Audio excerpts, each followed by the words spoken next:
Ooh.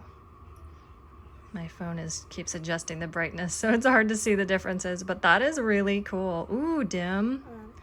Off.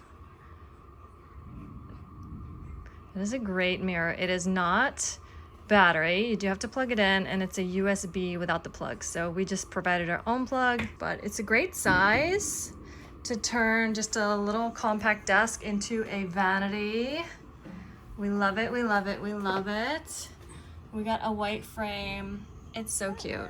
And it has a magnifying section.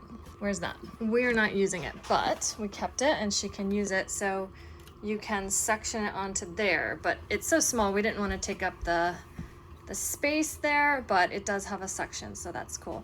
And it is plugged in back here. It's a USB-C to USB, but it's not super long, so it just basically goes to right there. So you might need an extension depending on where your outlet is.